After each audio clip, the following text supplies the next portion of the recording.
Thank you, Madam Speaker. As a journalist by trade, I'm very proud to bring this story as part of Women's History Month.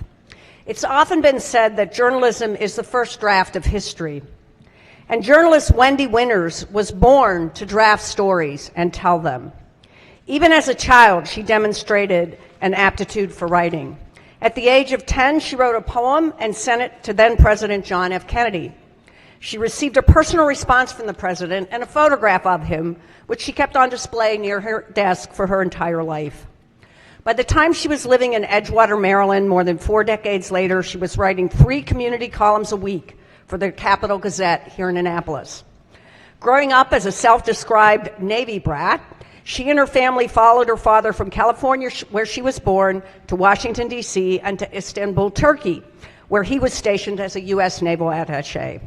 After her family returned to the U.S., Wendi eventually obtained a fine arts degree from Virginia Commonwealth University and later moved to New York City, where she spent most of her career doing public relations for the fashion industry.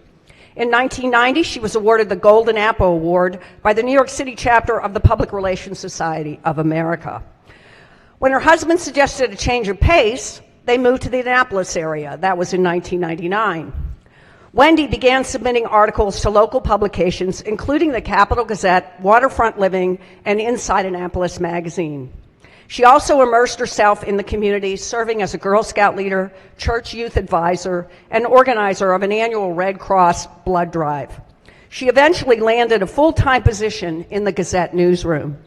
So on June 28, 2018, Wendi, then a 65-year-old mother with 4 grown children, found herself in the paper's first-floor office as an angry 38-year-old man armed with a pump-action shotgun blasted through the locked glass front door and began shooting the place up.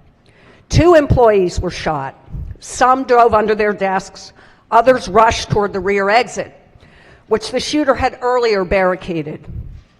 Wendi jumped up from her desk in the center of the newsroom, grabbed a trash can and a recycling bin, and charged toward the assailant, ordering him to stop shooting.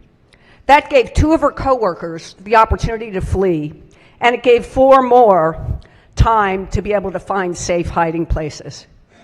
The assailant shot Wendi in the chest as she rushed him, trying to protect her colleagues, and she died on the scene.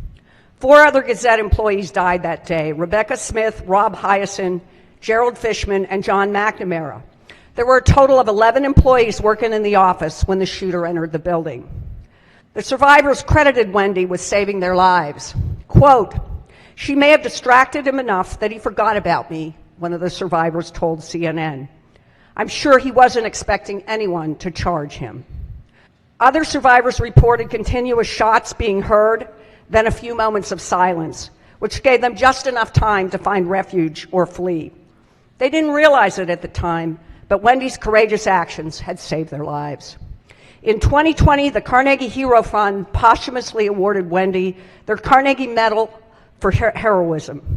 Trif Adalas, publisher of the Gazette's parent company, Baltimore Sun Media, thanked the commission for honoring Wendi Winters and said this: "Wendi's brave actions that awful day helped save the lives of many of our treasured colleagues. And for that, we are forever grateful. We will never forget what she did that day, the incredible work she did to inform the Annapolis community during her journalism career, and her commitment to telling the important stories about the people who live here."